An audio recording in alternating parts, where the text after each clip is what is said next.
शहर के पुराने हिस्से में एक मध्यम वर्गीय मकान था, जहां हर सुबह प्रेशर कुकर की सीटी और शाम को टीवी की आवाज साथ साथ सुनाई देती थी। इसी घर में रहती थी नेहा। शादी को 3 साल हो चुके थे, लेकिन उसे अब भी लगता था कि वह हर दिन खुद को साबित करने की कोशिश कर रही है। नेहा पढ़ी लिखी थी, नौकरी भी करती थी, पर घर की रसोई उसकी सबसे बड़ी चिंता थी। उसकी सास सुनीता देवी खाने को लेकर बहुत सख्त थी। उन्हें लगता था कि घर का सारा प्यार खाने के स्वाद में झलकना चाहिए। अगर स्वाद ठीक न हो तो समझो बहू का मन ठीक नहीं है। नेहा कोशिश तो बहुत करती थी, लेकिन हर दिन परफेक्ट होना आसान नहीं था। कभी दाल पतली हो जाती, कभी सब्जी सूखी रह जाती।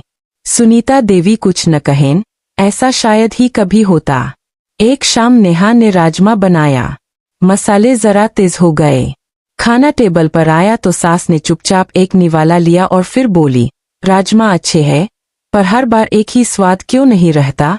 यह बात ताने की तरह नहीं थी, लेकिन नेहा के दिल में चुभ गई। उसी रात नेहा देर तक सो नहीं पाई। उसे लगा कि वह चाहे जितनी कोशिश कर ले, कोई न कोई कमी निकल ही आती है। अगले दिन ऑफिस से लौटते वक्त वह बहुत थकी हुई थी। जल्दी में उसने सब्जी बनाई और फिर वही गलती हो गई, नमक ज्यादा। उसने खाना चखा और सिर पकड़ लिया। मन में डर बैठ गया कि आज फिर कुछ न कुछ सुनना पड़ेगा। उसने फोन उठाया, इंटरनेट पर हल ढूंढने लगी, लेकिन हर उपाय उसे बनावटी लग रहा था। तभी उसने सोचा, क्यों न सब्जी को थोड़ा बदल ही दिया जाए। उसने उसमें कुछ और सब्जियां डाल दी, मसाले का संतुलन बनाया और नाम दे दिया, मिक्स वेज करी। रात को जब खाना परोसा गया तो किसी ने शिकायत नहीं की। सबने आराम से खाया। सास ने बस इतना कहा, आज सब्जी अलग है। नेहा के लिए यही बहुत था। उस दिन नेहा को एक बात समझ आई, हर गलती छुपाने के लिए नहीं, बल्कि उसे नया रूप देने के लिए होती है। इसके बाद वह हर बार डरने के बजाय सोचने लगी कि क्या नया किया जा सकता है। कुछ दिनों बाद घर में एक और परेशानी आई। नेहा के ससुर को डॉक्टर ने तेल मसाले कम खाने की सलाह दी। अब रोज के खाने का तरीका बदलना जरूरी था। सास परेशान थी कि स्वाद फीका हो जाएगा। नेहा ने धीरे धीरे बदलाव शुरू किया। कम तेल, हल्के मसाले, ज्यादा सब्जियां।